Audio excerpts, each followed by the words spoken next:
안녕하세요. 제 이름은 강현주입니다.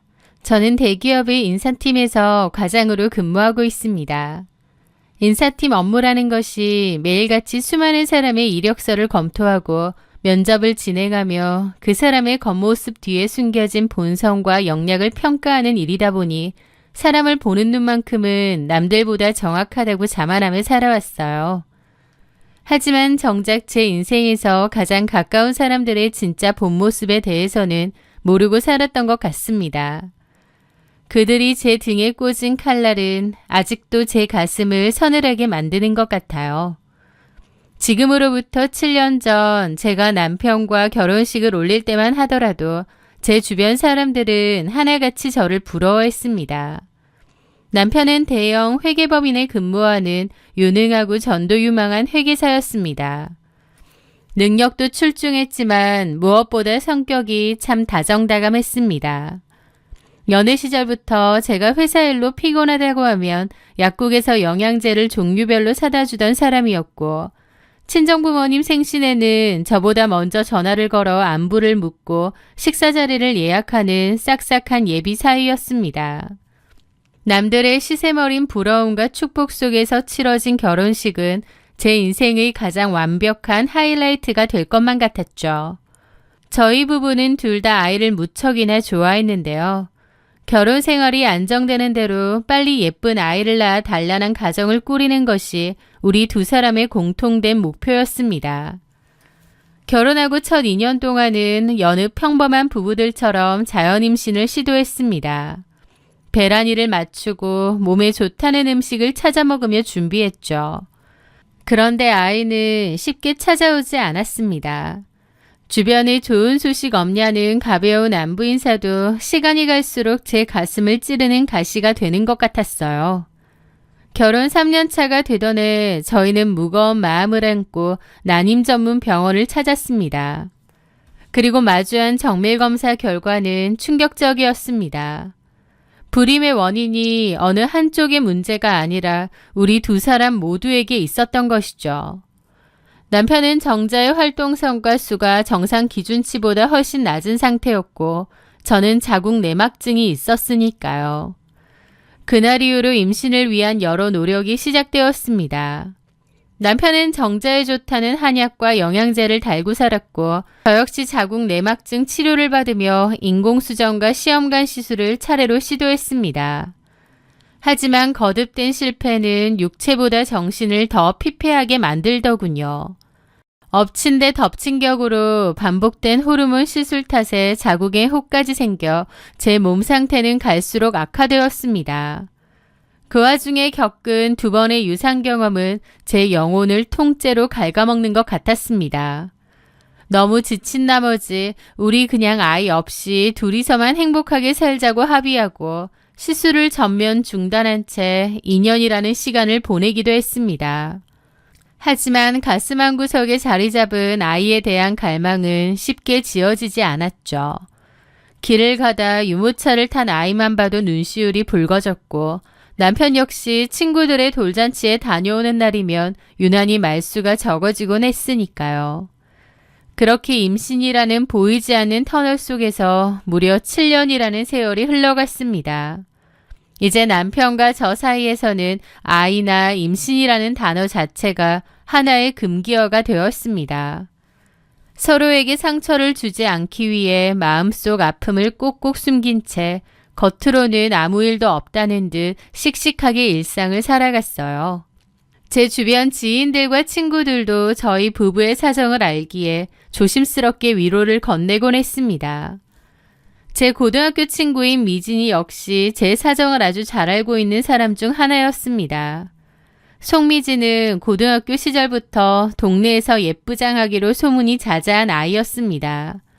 공부에는 도통 취미가 없었던 친구였는데 늘 연예인이나 옷, 화장품에만 관심이 많았죠. 미지희는 고등학교 때부터 남자친구가 끊이질 않았는데 20살이 되던 해에 임신을 하게 되면서 대학 진학도 하지 않고 결혼식을 올렸습니다. 그리고 당시 9살이 많다던 남편의 직장을 따라 멀리 다른 지역으로 이사를 가게 되면서 자연스럽게 연락이 뜸해졌었죠. 그러던 미진이가 8년 만에 이혼 도장을 찍고 다시 고향으로 돌아왔습니다. 아이는 전 남편의 집안에서 키우기로 했다며 홀몸으로 돌아온 미진이는 예전 모습 그대로 여전히 철이 없고 낭창한 성격이었습니다. 고향으로 돌아온 미진이는 간호조무사 학원을 수료한 뒤 동네의 한 유명 한의원에서 조무사로 일하기 시작했습니다. 외모는 여전히 예뻤고 퇴근 후에는 술을 마시거나 밤늦게까지 놀러 다니는 것을 좋아했습니다. 다른 친구들은 미진이더러 철딱선이 없고 남미세라면서 어렸을 땐 몰라도 나이 들고 보니 못 어울리겠다면서 은근히 거리를 두거나 험담을 하기도 했습니다. 하지만 저는 어쨌든 옛 친구고 악이 있는 성격은 아니라는 생각에 여전히 잘 지냈어요. 그것이 제 인생을 파멸로 이끄는 꼴이 될 줄은 모른 채 말이죠. 몇 달 전 남편이 야근과 무리한 업무로 인해 허리 통증을 심하게 호소하기 시작했습니다. 정형외과에 가도 물리치료뿐이라 차도가 없자 문득 미진이가 일하는 한의원이 침을 잘 놓기로 유명하다는 기억이 떠올랐습니다. 여보, 내 친구 미진이 일하는 한의원 알지? 거기 원장님이 침 치료를 엄청 유명하시대. 미진이한테 얘기해둘 테니까 퇴근길에 거기로 치료 받으러 다녀봐.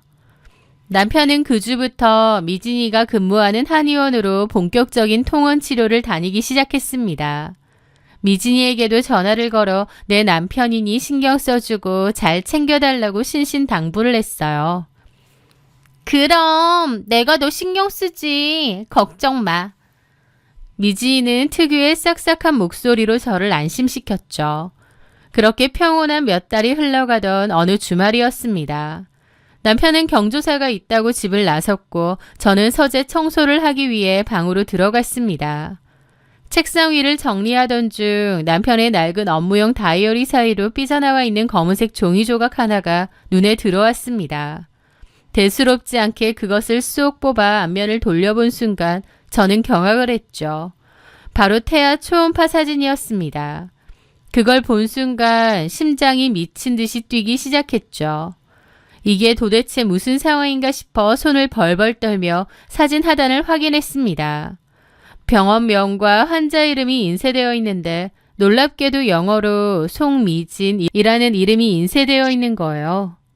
그럼 이게 미진이의 태아 사진이라고? 미진이가 임신을 했나? 그리고 내 남편이 미진이의 태아 사진을 왜 들고 있지? 너무 혼란스럽더라고요. 그렇게 몇 시간 동안이나 너무 혼란스러웠고 저녁 시간이 돼서야 현관문이 열리는 소리와 함께 남편이 들어왔습니다. 저는 초음파 사진을 손에 쥔 채 밖으로 걸어 나갔습니다. 제 싸늘한 표정과 손에 들린 사진을 본 남편의 얼굴이 순식간에 흑빛으로 변하더라고요. 최연우, 이게 뭐야? 나는 도대체 이게 무슨 상황인지 모르겠는데 어디 설명 좀 해봐.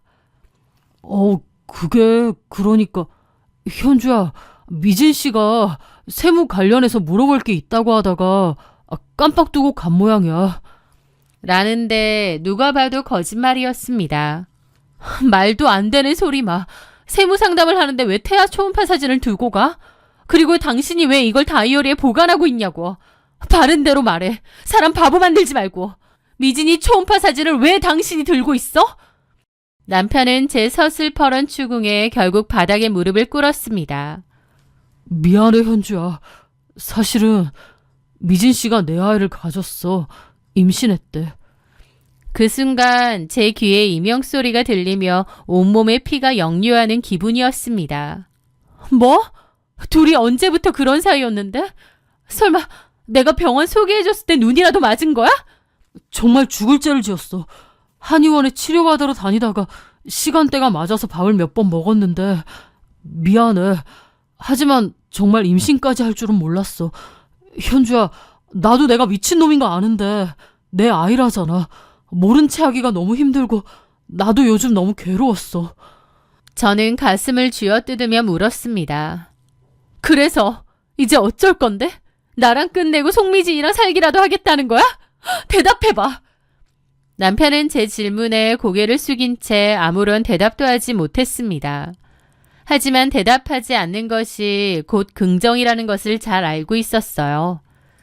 남편은 고민이 많았다지만 아마 제가 아니라 아이를 가진 송미진을 선택했겠죠. 마음으로요. 어떻게 이럴 수 있나 기가 막히더라고요. 분노가 극에 달한 저는 그 자리에서 송미진에게 전화를 걸었습니다. 신호음이 몇 번 울린 뒤 평소와 다름없는 미진이의 목소리가 들려왔습니다. 현지야, 웬일이야? 너, 내 남편이랑 무슨 짓을 저지른 거야? 내 남편이 네 초음파 사진을 들고 있던데, 이 나쁜 년아! 제 비명 섞인 외침에 수화기 저편에서 잠시 거친 숨소리가 들리더니 이내 뚝 하고 전화가 끊겨버렸습니다. 다시 전화를 걸었지만 이미 휴대폰은 꺼져 있었어요. 미진이는 그대로 잠수를 탔고 제 전화는 더 이상 받지 않더라고요. 기가 막혔습니다. 저는 그날 침묵 속에서 하루를 보내고 다음 날도 미쳐버릴 것 같았어요. 그래서 차키를 들고 송미진의 집으로 향했습니다. 송미진이 살고 있는 빌라에 도착해 문이 부서져라 배를 누르고 문을 두드렸습니다. 그런데 잠시 후 안에서 부스스한 발소리가 들리더니 문이 열렸습니다. 그런데 송미진이 아니라 30대 초반쯤 되어 보이는 낯선 남자가 하품을 하며 서 있는 거예요. 저는 처음 보는 사람이었죠. 누구세요? 아침부터 왜 이렇게 문을 두드려요? 누구세요? 송미진은 어디 갔나요? 미진이 친구분이세요? 저 미진이 남자친구인데요. 남자의 입에서 나온 남자친구라는 단어에 저는 또 한 번 머리를 얻어맞은 듯한 충격을 받았습니다. 송미진에게 남자친구가 있었다니요? 그렇다면 내 남편은 뭐야 싶더라고요. 남자친구, 얼마나 만났는데요? 반년 넘었는데요. 미진이 친구분 맞으세요? 네, 맞아요. 연락이 안 돼서요. 급한 일 있다고 일찍 나갔어요. 전화를 안 받던가요? 제가 해볼까요? 네, 전화 좀 해주세요. 저 성함이... 강현주요. 들어본 적 있어요. 대기업 다니는 친구 있다고 했는데. 맞죠? 네. 현주 씨구나. 잠시만요. 하지만 그 남자가 전화를 해도 송미진은 받지 않았죠. 안 받네요. 금방 들어올 수도 있는데 들어와서 기다리실래요? 저 할 얘기도 있고. 무슨 할 얘기요? 자기 이름을 태수라고 소개한 그 남자는 치킨집을 운영한다며 명함도 주더라고요. 낭창하고 의심 없는 미진이의 성격과 비슷해 보였습니다. 저한테 할 얘기가 있다 해서 잠깐 들어갔는데 꽤나 황당한 얘기를 하더라고요. 미지랑 친한 친구만이라고 하니 제가 좀 물어보려고요. 혹시 미지가 임신했다는 얘기 하던가요? 친구들한테? 저는 그 말에 깜짝 놀랐습니다. 저도 송미진의 임신 때문에 뒤집어진 건데 남자친구 입에서 임신 얘기가 나왔으니까요. 네? 사실 미지가 저한테 직접 말은 안 했는데요. 임신한 것 같아요. 제가 저번 주에 집에서 우연히 뭘 좀 찾았거든요. 그러면서 태아 초음파 사진을 꺼내와서 보여주는 겁니다. 제가 어제 보고 경악했던 그 사진요. 이거 태아 사진 맞죠? 미지가 요즘 부쩍 예민해지고 보건소 리플릿 같은 걸 보길래 이상하다 싶었는데 제 아이를 임신한 것 같아요. 동거까지는 아니지만 같이 살다시피 하며 지낸 게 반년 넘었거든요. 이거 보니까 결혼해야 되나 싶기도 하고 사실 미지는 한번 결혼했다가 이혼한 상태라 저희 부모님이 반대하실 것 같기도 한데 저는 과거 상관없거든요. 분명 임신한 것 같은데 저한테 임신한 얘기를 안 하네요. 고민되는 건지 혹시 친구들한텐 했나요? 그 말을 듣는데 경악스러웠습니다. 그러니까 이 말인즉슨 송미진이 임신한 아이는 어쩌면 제 남편애가 아니라 동거인이자 남자친구인 김태수 씨일 수도 있다는 거였어요. 그런데 김태수에게 사진을 보여주지 않고 감추고 제 남편에게만 보여줬다는 건 제 남편을 선택했다는 거겠죠. 그 김태수라는 남자는 동네에서 작은 치킨집을 운영한다고 했는데요. 그럼 이유는 명확했습니다. 치킨집 하는 남친보다 잘 나가는 회계사인 제 남편을 선택한 거예요. 어쩌면 아이는 김태수 씨의 아이일 가능성이 더 높은데요. 저는 지금 이 자리에서 내 남편도 이 사진을 들고 있다라고 폭로할 수도 있었습니다. 하지만 저는 아무 말도 하지 않았어요. 대신 조용히 일어났죠. 미진이가 아마 태수 씨 깜짝 놀라게 해주려고 타이밍을 보고 있었나 보네요. 오늘 제가 다녀간 건 미진이한테 비밀로 해주세요. 오랜만에 서프라이즈로 찾아왔다가 헛걸음한 걸로 하죠. 병원 한번 같이 가보세요. 아, 예, 그럴게요. 미진이 오면 제가 잘 달래서 병원 같이 가볼게요. 조심히 가세요. 빌라를 빠져나와 차에 올라타는데 많은 생각이 들더라고요. 그렇게 집으로 갔고 남편은 혹시나 자기 애를 임신한 송미진에게 제가 무슨 짓이라도 했을까 걱정하더라고요. 현주야, 미진이 다치게 하진 말아줘. 걔 임산부잖아. 그 와중에도 송미진의 안위를 걱정하는 남편의 꼴을 보니 속으로 조소가 터져나왔습니다. 자기 애가 아닐 수도 있는데 저러고 있는 게 어이가 없었죠. 저는 냉정하고 단호한 목소리로 말했어요. 이혼하자. 어? 너도 어차피 그걸 원할 거잖아. 송미진이 임신했다고 하니 너도 그냥 송미진하고 살고 싶은 것 같고 이혼해줄게. 남편은 대답 대신 한숨을 쉬더라고요. 나도 정 털려서 너랑 못 살겠고. 너한텐 면목 없다. 내가 평생 너한테 속죄하며 살게. 대신 네가 이혼해준다면 요구하는 재산 조건 다 맞춰줄게. 당연하지. 네가 그래도 양심이 있으면 내 조건 토달지 말고 수용해야지. 남편은 최대한 제가 원하는 조건을 맞춰주기로 했습니다. 사실 저를 위해서라기보다 소송이 걸리거나 일이 커지면 자신의 회계사 평판에도 치명적일 수도 있으니 염려가 됐겠죠. 그렇게 남편은 그 주에 일사천리로 변호사를 대동해 재산분할 합의서를 작성했고 법원에 협의이혼 신청서를 접수했습니다. 저한테는 상당수의 재산을 넘기면서도 그게 최선이라고 믿는 것 같았어요. 본인 직업의 평판에 먹칠하지 않으면서 고대하던 아이도 얻을 수 있으니까요. 게다가 송미진은 남미세라서 평소에도 남자한테 엄청 잘 맞춰주고 입안에 혀처럼 구는 것 같더라고요. 그러니 남편도 껌뻑 넘어갔겠죠. 그렇게 법적인 절차가 마무리되고 이혼 확정 판결이 나기까지 약 한 달의 시간이 걸렸습니다. 그 사이 남편은 짐을 싸서 집을 나갔어요. 그리고 이혼 절차가 완전히 끝나고 얼마 지나지 않았을 때 고등학교 동창 모임의 한 친구로부터 전화가 걸려왔습니다. 현주야, 너 진짜 괜찮아? 나 방금 미진이 소식 들었는데 걔 이번 주 주말에 하우스 웨딩홀에서 결혼한대. 스몰 웨딩으로. 근데 상대 남자가 네 전 남편이라며. 소문 다 났어. 어떻게 친구 남편을 가로채서 저렇게 뻔뻔하게 결혼식을 올려? 내가 다 치가 떨려. 그렇구나. 날짜랑 장소가 정확히 어떻게 되는데? 이번 주 토요일 오후 1시 사만 스몰 웨딩홀이야. 너 설마 갈 거야? 생각해보고. 고마워. 알려줘서. 전화를 끊고 제 입가에는 미소가 피어올랐습니다. 드디어 때가 왔다는 생각이 들더군요. 저는 몇 달 전 송미진 집에서 만나 명함을 받았던 김태수 씨의 치킨집으로 전화를 걸었습니다. 태수 씨, 안녕하세요. 기억하실지 모르겠네요. 전에 미진이 집에서 만났던 동창 강현주입니다. 안녕하세요. 어쩐 일로? 미진이랑 혹시 헤어지셨어요? 네. 얼마 전에 갑자기 헤어지자고 하더라고요. 뱃속의 아이는 유산됐다고 하면서. 혹시 미진이 무슨 일 있나요? 송미진의 악랄함에 소름이 돋았습니다.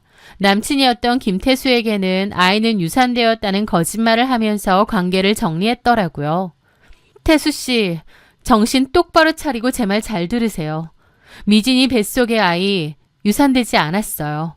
아주 건강하게 잘 자라고 있어요. 네? 그게 무슨 소리예요? 미진이가 저한테 거짓말을 했다고요? 왜요? 왜냐하면 미진이가 이번 주 토요일에 다른 남자랑 결혼식을 올리거든요. 상대 남자는 대형 회계법인의 회계사이자 제 전 남편이에요. 미진이 때문에 이혼했거든요. 미진이가 태수 씨랑 제 남편 사이에서 아이를 두고 저울질하다가 제 전 남편을 선택한 거예요. 태수 씨한테는 유산됐다고 거짓말 한 거고요. 제 말을 들은 태수 씨는 큰 충격을 받은 듯 했습니다. 네? 그게 무슨 말도 안 되는... 미진이가 다른 남자랑 결혼을 한다고요? 뱃속에 아이가 쟤인데요? 진정하시고 제 얘기를 들어보세요. 저는 7년 동안 아이가 안 생겨서 온갖 난임 치료를 다 받던 사람이에요. 송미진도 친구니까 잘 알고 있었고요. 그러다가 제 남편과 불륜관계가 되었는데 아이가 생기니 제 남편 아이라고 한 모양이에요. 김태수 씨는 분노하더라고요. 갑자기 아이 유산되니 어쩌니 하면서 헤어지자더니 나를 속여? 이번 주 토요일 오후 1시 하우스 웨딩홀에서 결혼한다고 하더라고요. 전 장소와 날짜를 알려드렸으니 선택은 태수 씨가 하는 겁니다. 전화를 끊고 나니 기묘한 해방감이 밀려왔습니다. 그렇게 시간은 흘러 운명의 토요일이 밝았습니다. 저는 차가운 미소를 띤 채 압구정의 웨딩홀로 향했죠. 멀리서 보니 미진이의 배는 벌써 약간 볼록하게 솟아올라 있었지만 교묘하게 드레스 라인으로 감추어 두었더라고요. 저는 멀찍이 떨어진 기둥 뒤에 서서 그 풍경을 가만히 지켜보았습니다. 최원호는 턱시도를 입고 연신 싱글벙글 하고 있더라고요. 그렇게 결혼식이 시작될 무렵이었습니다. 갑자기 두 눈이 시뻘겋게 충혈된 김태수 씨가 결혼식장으로 쳐들어 들어갔죠. 갑작스러운 김태수의 방문에 송미진 얼굴이 하얗게 질리더라고요. 야, 송미지. 내 자식 가져놓고 다른 놈이랑 결혼식을 올려? 이 사기꾼 같은 년아! 식장은 순식간에 아수라장으로 변했습니다.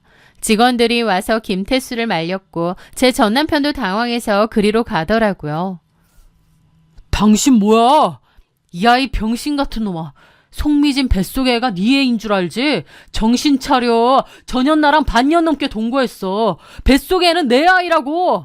나한테는 유산됐다고 거짓말하고는 지금 너랑 결혼하는 거라고. 그 말에 전 남편도 경악하고 시부모님도 놀란 얼굴이었죠. 뭐라고? 미진 씨, 이게 무슨 소리야? 전 남편은 배신감과 혼란으로 가득 찬 눈빛으로 미진이를 바라보았습니다.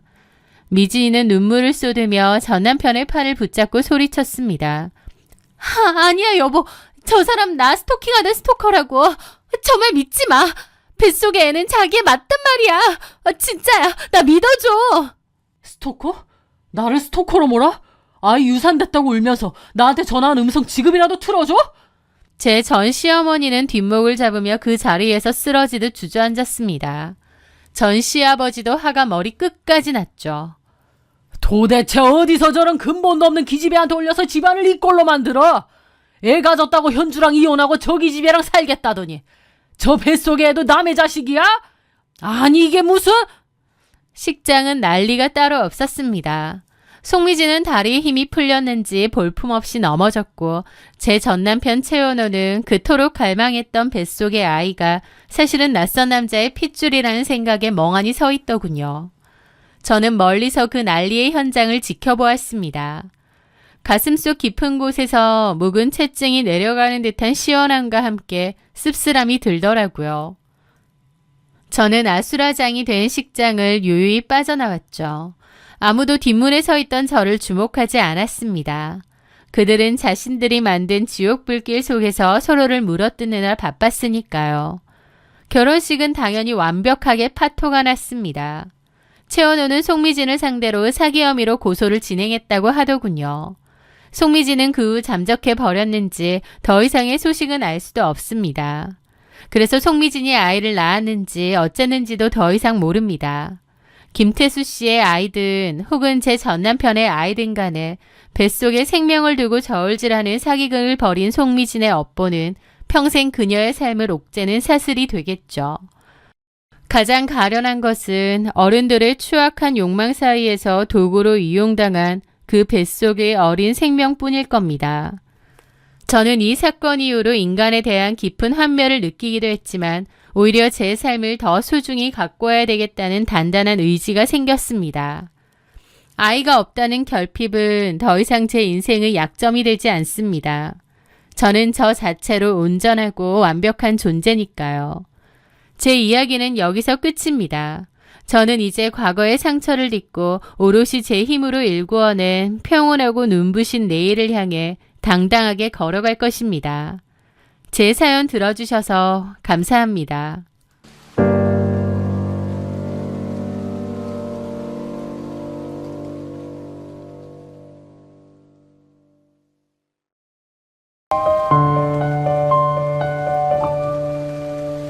안녕하세요. 저는 영어학원에서 강사로 일하고 있는 차소연이라고 합니다. 평범하고 조용하게 살아왔던 제 인생에 이렇게 기가 막힌 일이 벌어질 줄은 몰랐습니다. 드라마에서나 볼 법한 막장 스토리가 제 현실이 될 줄은 꿈에도 생각 못했거든요. 제 남편, 아니 전 남편인 오선호와 그의 누나인 오영주, 그들이 작당하고 저를 기만했던 그 소름 끼치는 시간들에 대해 차분하게 이야기해보려 합니다. 제가 선호 씨를 처음 만난 건 엄마를 따라갔던 주말 봉사활동 자리였습니다. 저는 주말에도 학원 특강이 많아 바쁘게 지냈는데 그날따라 일정이 비어 엄마의 권유로 보육원 봉사를 가게 되었죠. 그곳에서 선호 씨를 처음 봤습니다. 아이들과 땀을 뻘뻘 흘리며 놀아주고 굳은 일도 묵묵히 해내는 모습이 참 인상 깊었어요. 알고 보니 선호 씨는 이름만 대면 아는 대기업에 다니고 있는 건실한 청년이었습니다. 저희는 봉사활동 모임에서 자연스럽게 연락처를 주고받으며 가까워졌습니다. 선호 씨는 참 다정하고 성실한 사람이었어요. 퇴근 후 피곤할 텐데도 학원 앞까지 저를 데리러 오고 제 이야기에 항상 귀 기울여 주었죠. 착하고 바른 사람이라는 확신이 들어 저희는 연인으로 발전했습니다. 연애하는 동안 큰 싸움 한 번 없이 잘 만났죠. 이 사람과 함께라면 평범하고 안정적인 가정을 꾸릴 수 있겠다는 믿음이 생겼습니다. 그렇게 자연스럽게 저희는 결혼까지 약속하게 되었습니다. 그런데 결혼 준비를 시작하면서부터 예상치 못한 난관을 만나게 되었습니다. 보통 결혼을 반대하면 시부모님이 반대하는 경우가 많잖아요. 그런데 저희는 특이하게도 시누이가 결혼을 결사 반대하고 나섰습니다. 선호 씨에게는 4살 많은 누나 오영주가 있었는데요. 결혼하지 않고 혼자 살고 있던 시누이는 저를 본 자리에서부터 노골적으로 싫은 티를 냈어요. 소연 씨라고 했나? 영어학원 강사라고? 우리 선호가 대기업 다니고 인물도 훤칠해서 주변에서 선자리도 많이 들어오는데 솔직히 소연 씨는 우리 선호 짝으로는 좀 부족한 것 같네. 첫 만남부터 대놓고 저를 깎아내리는 시누이의 태도에 저는 무척 당황했습니다. 시부모님도 놀라서 말렸죠. 너 왜 그래? 예의 없이. 아니, 틀린 말 아니잖아. 하지만 선호 씨가 중간에서 누나를 말리며 저를 감싸주었기에 꾹 참았죠. 누나, 처음 보는 자리에서 무슨 말을 그렇게 해. 예의 좀 지켜줘. 선호 씨의 단호한 태도에 시누이는 입을 삐죽이며 불만을 표했습니다. 그런데 나중에야 알게 됐지만 시누이가 저를 반대하는 진짜 이유는 따로 있었습니다. 어느 날 선호 씨의 핸드폰을 우연히 보게 되었는데 시누이가 보낸 장문의 카톡 메시지를 보게 되었거든요. 야, 오선호, 너 진짜 그 영어 강사랑 결혼할 거야? 솔직히 걔가 진이 발끝이라도 따라가니? 집안도 평범하고 돈도 없어 보이는데 진이가 너한테 얼마나 잘했어. 차라리 걔랑 정리하고 진이 다시 만나. 진이랑 너랑 서로 많이 좋아했잖아. 지금이라도 잘 풀면 진이는 너 다시 만날 것 같아. 내가 아무리 봐도 그 영어 강사는 아니야. 네가 너무 미치는 장사라니까. 누나 왜 자꾸 그래? 그리고 나 진이랑 끝났어. 나 진이랑 아직도 연락하는데 네가 잘못했다고 하고 그러면 다시 잘해볼 마음 있는 것 같던데. 이미 늦었어. 그리고 나 소연이랑 결혼할 거라니까. 으이그 이 맹추야. 진이 같은 애를 두고 왜 해? 저는 그 메시지를 보고 머리를 한 대 얻어맞은 것 같았습니다. 알고 보니 선호 씨에게는 이진이라는 전 여자친구가 있었는데요. 저를 만나기 전 2년 정도 사귀다가 헤어진 지 반년이 넘었다고 하더라고요. 그런데 그 이진이라는 여자가 집안도 꽤 부유했고 사귈 당시 신우이에게 명품 선물도 척척 안겨주며 비위를 아주 잘 맞췄던 모양입니다. 게다가 가장 중요한 이유는 따로 있었죠. 이진이의 사촌 오빠 중에 이민규라는 남자가 있었는데 직업이 회계사라고 했습니다. 신우이는 노처녀인 자신과 그 회계사 사촌 오빠가 이어지기를 내심 바라고 있었던 겁니다. 원래 신우이와 그 사촌 오빠가 소개팅을 하기로 말이 오가던 찰나에 이진이와 선호 씨가 헤어지는 바람에 그 소개팅이 무산되어 버린 것이었죠. 한마디로 신우이는 돈 많은 올케도 없고 자신은 회계사 사촌 오빠와 소개팅도 할 겸 남동생이 이진이와 계속 만났으면 했던 겁니다. 그런데 갑자기 헤어지고 그 후에 웬 평범한 학원 강사인 제가 나타나 동생과 결혼한다고 하니 굴러들어온 복을 찾다고 생각하며 저를 눈엣 가시로 여긴 것이죠. 저는 그 카톡을 봤다는 사실을 선우 씨에게 솔직히 말했습니다. 선우 씨, 누님이 보내신 카톡 봤어. 일부러 본 건 아니고 우연히 보긴 했는데 대놓고 나랑 헤어지고 전 여친 만나라고 하시던데? 혹시 그 이진희 씨라는 여자 사촌 오빠랑 소개팅하고 싶어서 우리 결혼 반대하시는 거야? 제가 묻자 선우 씨는 얼굴이 붉어지며 미안해했습니다. 소연아, 진짜 미안해. 누나가 철이 없어서 그래. 나 진이랑은 이미 끝난 사이고 누나가 혼자 저렇게 미련 못 버리고 헛소리하는 거니까 신경 쓰지 마. 난 너뿐이야. 내가 중간에서 확실히 끊어낼게. 어이가 없었지만 그래도 그건 신우이의 얄팍하고 속물적인 생각일 뿐 내 남친의 생각은 아니라고 여겼습니다. 선우 씨가 저렇게 단호하게 말해주니 그 말을 믿기로 했던 거죠. 어쨌든 당사자가 중요한 거지 신우이가 저를 마음에 안 들어 하는 건 별개라고 생각했습니다. 그렇게 신우이가 반대하든 말든 결국 저와 선우 씨는 양가 부모님의 축복 속에 결혼식을 올렸습니다. 결혼식 날 신우이는 뚱한 표정으로 하객석에 앉아 있었지만 괴념치 않았죠. 그렇게 결혼 후 신혼생활은 평탄하게 흘러가는 듯 했습니다. 그런데 결혼하고 몇 달이 지나면서부터 남편이 늦게 귀가하는 일이 잦아졌습니다. 원래 칼퇴근을 하고 집에 와서 저와 저녁을 먹던 사람이었는데 말이죠. 여보, 요새 왜 이렇게 늦어? 회사에 일이 많아? 아, 그게 누나가 다니던 회사 퇴사하고 카페 창업 준비하는 거 알지? 그거 인테리어도 알아봐줘야 하고 이래저래 도와줘야 해서 좀 늦었어. 미안해. 누나가 마음먹고 창업하는 건데 내가 좀 적극적으로 도와줘야 될 것 같아서. 신우이가 카페를 준비한다는 이야기는 알고 있었습니다. 동생으로서 누나 창업을 돕는다는데 그러지 말라고 막을 수도 없는 노릇이었죠. 그렇게 이해를 했지만 매일같이 밤 11시, 12시가 넘어서 들어오니 저도 사람인지라 불만이 쌓이기 시작했습니다. 아무리 그래도 너무한 거 아니야? 신혼인데 매일 누나 카페 준비만 도와주고 누나도 성인인데 혼자 알아서 할 부분은 해야지. 그리고 아직 오픈도 안 했는데 자기가 도와줄 게 그렇게 많아? 누나가 아무래도 서툰 부분이 많아서 내가 좀 도와줘야 될 것 같아. 그래도 좀 너무한 것 같은데. 남편은 아무 대답도 안 하더라고요. 그런데 그걸 신우이한테 얘기한 건지 다음날 신우이에게서 득달같이 전화가 걸려온 거예요.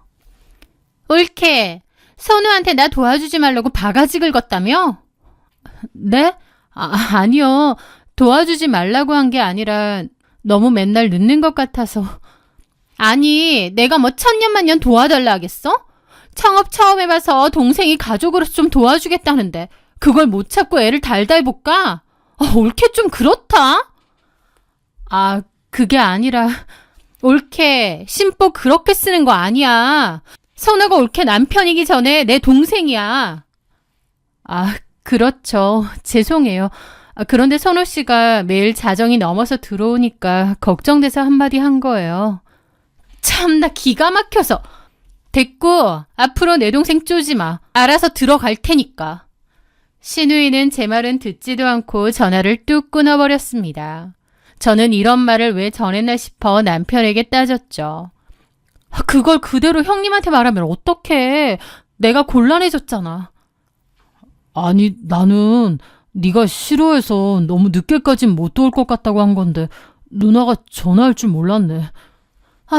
가뜩이나 나 싫어하시는데 더 미움받게 생겼네. 자기가 좀 이해해줘. 누나가 창업이라는 걸 처음 해보니까 모르는 게 많아서 내가 좀 알아봐주고 도와줘야 돼. 알았어. 그 후로도 남편은 계속 늦었지만 저는 신우이와의 마찰을 피하고 싶어 억지로 참고 넘어갔습니다. 그러던 어느 주말이었습니다. 남편은 그날도 아침 일찍부터 카페 오픈 준비 마무리를 도와줘야 한다며 집을 나섰죠. 소연아, 오늘 누나 카페 가구 들어오는 날이라 하루 종일 바쁠 것 같아. 저녁 늦게나 끝날 것 같으니까 먼저 저녁 먹고 쉬고 있어. 저는 알겠다고 하고 주말 낮 동안 집안일을 하며 시간을 보냈습니다. 그렇게 오후쯤 되어 친구와 약속이 생겨 외출을 하게 되었습니다. 약속 장소로 가는 길에 우연히 신우이가 오픈을 준비한다는 그 카페 앞을 지나가게 되었어요. 둘 다 하루 종일 고생한다는데 커피라도 한 잔 사다 줄까 싶어 차를 세우고 카페 쪽으로 걸어갔죠. 그런데 카페 안을 들여다본 저는 이상함을 느꼈습니다. 안에 아무도 없고 문이 닫혀 있는 거예요. 가구들도 다 들어와 있었고요. 카페 내부가 훤히 들여다 보이는 구조라 어디 숨어 있을 만한 공간도 없었죠. 선호 씨는 어디 갔지? 저는 일단 친구와의 약속 시간이 다 되어 그냥 발길을 돌렸습니다. 그리고 저녁에 약속을 마치고 집에 돌아와 남편을 기다렸습니다. 밤 10시가 넘어서야 남편이 피곤한 기색을 역력히 띠며 현관문을 열고 들어왔습니다. 아우, 피곤하다. 누나 카페 가구 나르느라 하루 종일 땀 뺐네. 소연아, 나 씻고 바로 잘게. 남편은 자연스럽게 거짓말을 늘어놓았습니다. 저는 너무 황당해서 소파에 앉아 남편을 빤히 바라보았죠. 여보, 오늘 하루 종일 누나 카페에 있었던 거 맞아? 맞지.